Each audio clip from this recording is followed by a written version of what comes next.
안녕하세요. 잡초근성 이슈라디오 잡초근성입니다. 우리 경제 관련 뉴스를 보다 보면 비트코인 가격이 언제나 좀 나와요. 얼마나 올랐다, 엄청 빠졌다, 향후 행보는 어떨까? 여러 가지 이야기가 주식만큼이나 많이 쏟아져 나오는 곳이 비트코인이라는 가상화폐 영역입니다. 이러한 비트코인이 역대 최고 가격을 경신을 했다고 해요. 여기에는 트럼프 대통령이 당선이 되고 여러 가지 이유가 있습니다만은 이런 것보다도 우리는 항상 고민이 되는 게 있어요. 지금이라도 사야 되나? 아니야. 이거는 조금 문제가 있어. 여러 가지 생각이 든단 말이죠. 비트코인에 대해서 간략하게 알아보고 어떻게 우리가 접근을 해야 되는지 같이 한번 알아보도록 하겠습니다. 뉴스가 나왔죠. 트럼프가 당선이 된 후에 55%나 뛰었다고 합니다. 야, 비트코인 가격이 막 수직 상승을 했는데요. 1 비트코인이 1억 5천만 원도 뚫고 올라갔다고 합니다. 기존에 보유하고 계신 분들 축하드립니다. 아유, 돈 많이 버셨을 것 같아요. 이러한 자고 일어나면 벼락부자가 될 수 있는 비트코인. 그러면은 그 원리가 뭐냐? 자, 여러 명의 사람들이 있어요. 이 사람은 1 비트코인, 이 사람은 2 비트코인, 이렇게 코인들을 막 가지고 있어요. 그런데 내가 가진 코인이 이게 정상적인 코인인지 잘못된 코인인지 누군가 검증을 해줘야 될 거 아니에요. 그러니까 데이터를 뿌려가지고 검증을 합니다. 그러면 누군가가 이 데이터가 맞다, 틀리다 검증을 해줘야 될 거 아니에요. 이 사람이 컴퓨터를 이용을 해서 엄청나게 어려운 수학 문제를 풀어냅니다. 예, 그래서 정답이 맞나 틀리나 딱 대조를 해가지고 맞아. 그러면은 이 사람이 갖고 있는 코인은 정상적인 코인이야 이렇게 가운데서 검증해주는 사람들이 있어요. 검증은 어떠한 특정한 사람만 하냐? 그건 아니고요. 누구나 검증은 할 수 있어요. 컴퓨터를 이용을 해가지고 어려운 수식 문제를 풀어내면 되는데요. 이 어려운 수식 문제를 풀어내는데 주로 활용되는 게 그래픽카드. 예. 그래서 한때 그래픽카드가 엄청나게 가격이 올랐던 거고, 이러한 수식 문제를 풀면은 상품을 줘야죠. 상품으로 비트코인을 줍니다. 예. 가상화폐를 줍니다. 이 가상화폐를 이용해서 전기세도 내고 돈도 벌고 이렇게 한단 말이에요. 이런 생태계가 지금 구축이 되어 있어요. 이러한 비트코인. 자, 실제 현실에서는 존재하지 않죠. 하지만 컴퓨터, 인터넷상에는 존재하는 가상의 화폐입니다. 그래서 우리가 가상화폐라고 하죠. 기본적으로 가상화폐가 추구하는 건요. 탈중앙화, 어떠한 국가나 어떠한 단체에 소속되어 있지 않은 그 자체만으로 값어치가 있는 탈중앙화, 탈은행화. 은행.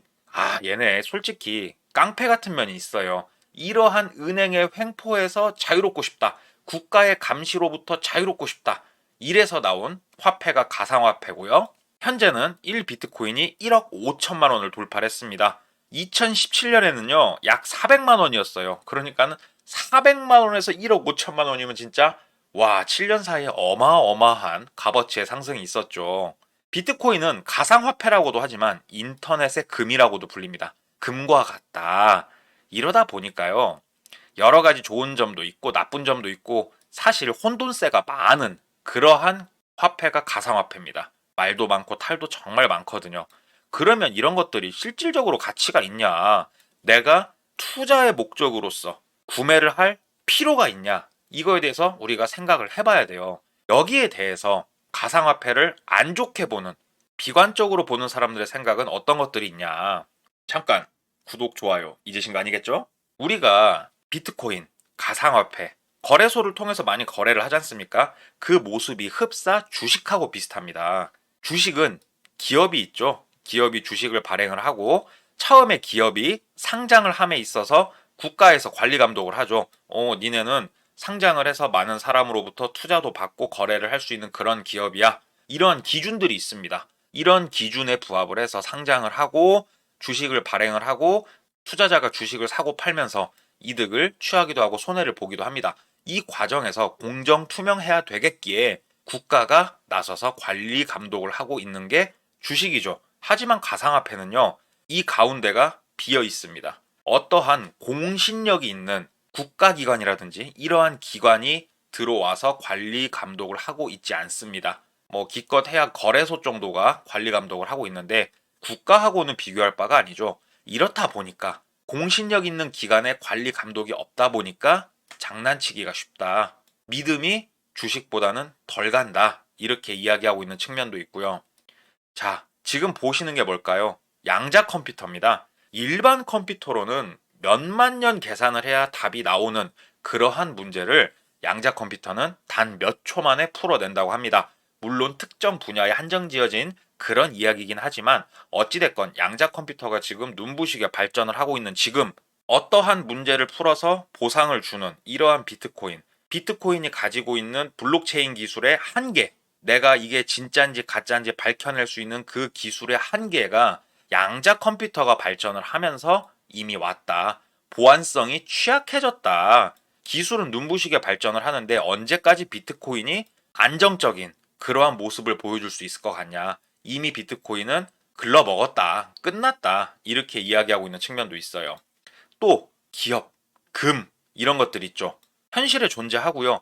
실제 수요가 있습니다. 기업은 핸드폰을 만들든지 자동차를 만들든지 어떠한 실체의 물건을 만들어 판매를 하고 수익을 얻죠. 금 역시 지구상에 금이 정확하게 총 매장량이 존재를 하고 산업에서 금은 많이 사용이 되고 있는 그러한 광물입니다. 실제 수요가 있기에 현실에 존재하기에 투자자들이 믿고 투자를 할 수 있다. 예, 하지만 가상화폐는 그렇지가 않죠. 실체가 없고요. 실제 사용을 하려고 하면요. 사용할 수 있는 곳이 뭐 거의 없어요. 없다고 이야기해도 될 만큼 실제 비트코인을 가져가서 어느 곳에 물건을 구매하기라는 굉장히 어렵습니다. 실체도 없고 실제 사용처도 적고 투자자가 뭘 믿고 투자를 하냐 이거예요. 언제든 없어질 수 있는 건데 이게 흡사 종교 같더라. 실제로 본 적도 없고 실제로 뭐 이야기를 나누거나 만져본 적도 없는 가상의 존재죠. 하지만 우리가 믿음이라는 그 하나만을 가지고 값어치를 부여한 그러한 물건이 가상화폐다. 가장 대표적인 게 비트코인이고 이렇게 이야기하는 측면도 있고요. 자, 트럼프고요. 푸틴 대통령입니다. 이런 사람들 말고도 거대한 어떠한 세력을 움직일 수 있는 사람들이 결국엔 코인의 가격을 정하더라. 우리가 믿고 못 믿고는 사실 가격에 크게 영향을 주지 않더라. 이렇게 되면 결국 뭐냐? 코인 자체의 값어치는 우리가 정하는 게 아니고 총 발행량이 정하는 게 아니고 가진 자들이 정하더라. 코인 가격을 정하는 건 힘 있는 자들이더라. 이러면 기존과 다를 게 뭐냐? 이러니까 코인도 글러먹었다. 이렇게 이야기를 하는 거예요. 실체가 없는 가상의 게임머니 그 이상도 그 이하도 아니다. 탈중앙화, 탈은행화를 할 때 현실의 정부나 은행이 가만히 있을까요? 특히 은행들. 야, 이거 돈 송금하고 할 때 수수료 엄청나게 떼거든요. 이러한 꿀 같은 돈을 과연 은행들이 놔둘까요? 뭐 월스트리트라든지 아니면 우리가 알고 있는 엄청난 은행들 있지 않습니까? 이 기득권들이 이거를 가만 놔둘까요? 안 그럴 것 같다. 이렇게 이야기도 하고 있고 아까 이야기했다시피 컴퓨터의 발전은 곧 블록체인의 한계다. 여기서 아예 근본적으로 가상화폐가 가지는 근간이 무너졌다 이야기를 또 하고 있고 힘 있는 자들이 일반인의 돈을 빨아가는 수단으로 사용 중이다. 이미 그렇게 사용이 되고 있다. 자, 이 모든 거에 플러스 알파 그리고 최종적인 결과물이 하나가 있습니다. 결국 코인이고 뭐고 우리가 가지고 있는 실제 화폐로 바뀌어야만 값어치가 생기는 거 아니냐. 코인 자체를 갖다가 어디다 쓰냐. 결국은 달러로 바꾸든 원화로 바꾸든 뭐로 바꾸든 바꿔야 물건도 사고 밥도 사 먹고 그러는 거 아니냐. 코인 자체가 뭐냐 이건. 이렇게 이야기를 하는 게 코인 비관론입니다. 자, 반대의 입장이 있겠죠. 그렇지 않다. 코인은 값어치가 있다. 이런 사람들의 생각은 뭐냐. 10,000원짜리 화폐가 지금 있습니다. 자, 이 지폐가 이 종이 쪼가리가 실제로 햄버거랑 맞바꿀 수 있는 값어치가 있습니까? 과자랑 맞바꿀 수 있습니까? 이 종이 자체는 값어치가 없어요. 그런데 우리가 다 같이 믿기로 합의를 했어요. 이 10,000원이라고 써져 있는 이 종이는요. 어떠한 햄버거와 어떠한 과자와 어떠한 음식과 맞바꿀 수 있는 값어치가 있다고 우리가 믿는 거예요. 그렇게 합의를 한 거고 결국은 실제 화폐도 가상화폐와 다르지 않다. 결국은 모든 화폐는 믿음의 영역이다. 이렇게 이야기를 하고 있고요. 세계 지도입니다. 여기가 미국인데요. 미국에서 어떠한 노동자가 열심히 일을 해가지고 고향인 아프리카로 돈을 송금을 한다 쳐볼게요. 이게 우리나라로 돈이 올 때하고요. 이런 제3국으로 돈이 갈 때하고는 수수료 자체가 엄청나게 다르더라고요. 100이란 돈을 보내면요. 실제로 이 나라에 있는 가족들이 받아볼 때는요. 뭐 70이나 받아본다고 합니다. 그런데요. 비트코인을 통해서 보내게 되면요. 100이라는 돈을 비트코인으로 보내게 되면은 99 이쯤밖에 안 된대요. 그러니까는 뭐야 이거 벌써 송금 자체의 돈 차이가 얼마가 나는 거예요. 전 세계가 공통적으로 사용하는 화폐가 됐다. 비트코인은 이거는 막을 수 없는 세계적 흐름이다. 이렇게 이야기도 하고 있고요. 아까 탈중앙화 이런 얘기를 좀 했습니다. 지금 현재 우리가 은행을 이용하고 있는 건요. 중앙 집중식입니다. 내가 돈이 얼마가 있는지 어디에 투자를 했는지 중앙에서 전부 다 알고 관리를 하고 있어요. 반대로 이야기를 하면요. 내가 무언가 잘못을 한다던가 중앙에서 어떠한 정책을 바꾸면요. 내 재산은 내 게 아니에요. 언제든지 압류하고 줄여버리고 뺏어갈 수 있는 그러한 상황이다 이겁니다. 그런데 탈중앙화 내가 얼마를 갖고 있는지를 몰라요. 중앙에 정확하게 가는 게 없기 때문에 실제 내가 가지고 있는 돈이 얼마인지 아무도 몰라요. 내 재산에 대해서 간섭받지 않고 보호받을 수 있는 화폐다. 그렇기 때문에 차세대 화폐다. 이렇게 이야기도 하고 있고 09년도 2009년도에 첫 비트코인이 발행이 됐다고 합니다. 11년도부터 쭉 보면은 거의 뭐 바닥에서 발발발발 기고 있다가 17년도가 넘어서면서 아주 비약적인 발전을 했고 지금 최고점을 뚫은 상태인데요. 이미 오랜 기간 동안 자산 중 하나의 수단으로 검증이 완료가 된 그러한 화폐다. 이게 어제 갑자기 만들어진 그런 화폐가 아니다.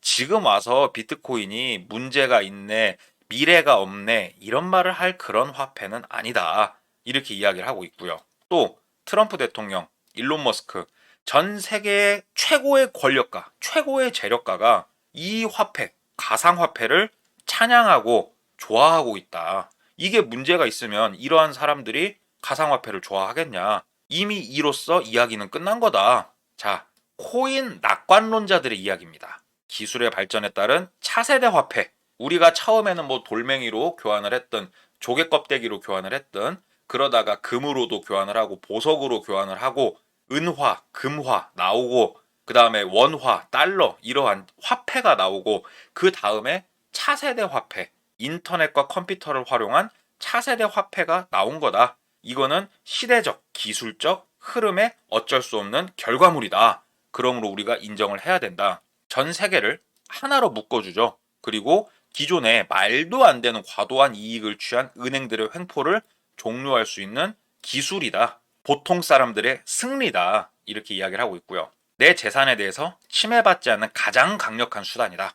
사실 이거는 어두운 측면도 있습니다. 뭐 각종 범죄라든지 이쪽 거래 대금에 활용이 되기도 하니까요. 하지만 어찌됐건 침해받지 않는다. 누군가 나를 간섭하고 구속하지 않는다. 엄청나게 이게 이점으로 작용한다. 이렇게도 이야기를 하고 있고 최종 수량 확보. 최종 수량이요. 2100만 비트코인입니다. 그 이상은 발행되지가 않습니다. 그러니까 최종 수량까지 나온 후에 아니면 그 비슷한 정도의 발행이 된 후에 해당 코인의 값어치는 정해진다. 지금은 진행형이다. 앞으로 그렇게 값어치는 계속 올라가는 거고 그래서 나는 투자를 하는 거다. 피할 수 없는 화폐 개혁이기 때문에 예, 이게 코인 낙관론자의 이야기인데요. 자, 코인 비관론과 코인 낙관론 두 가지 측면을 우리가 다 같이 알아봤습니다. 그러면 더 헷갈려요.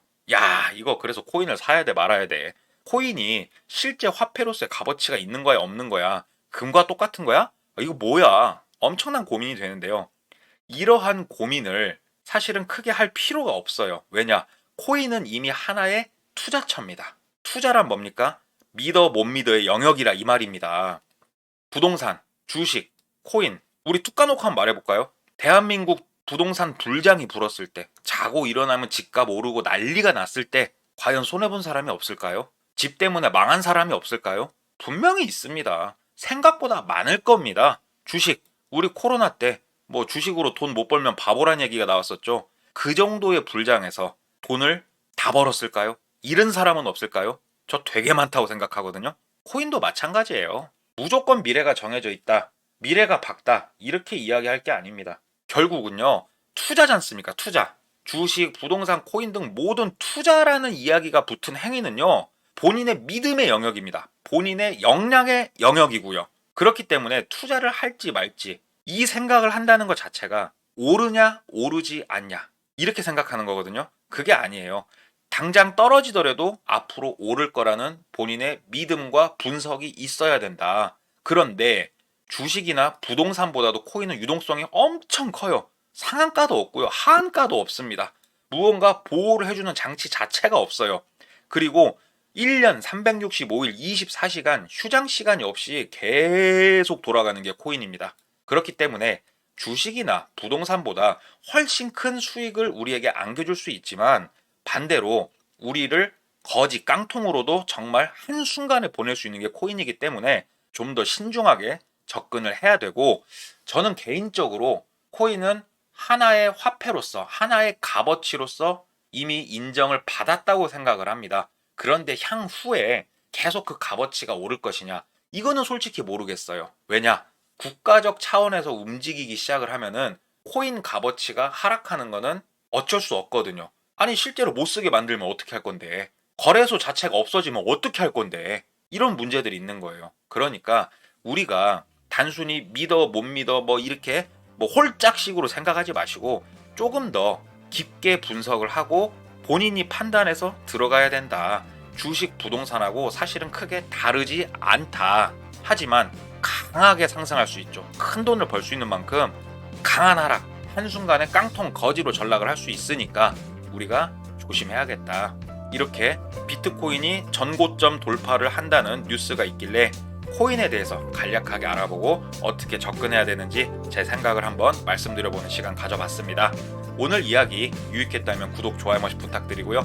아래 보이는 메일 주소로 여러분 일상에 그 말도 안 되는 여러 가지 일들이 있잖아요. 뭐 갑질 사건, 윗집에 정말 말도 안 통하는 답답한 그런 뭐 아저씨든 아줌마든 그런 사건들 아래 보이는 메일 주소로 제보해 주시면 제가 잘 영상으로 만들어 보도록 하겠습니다.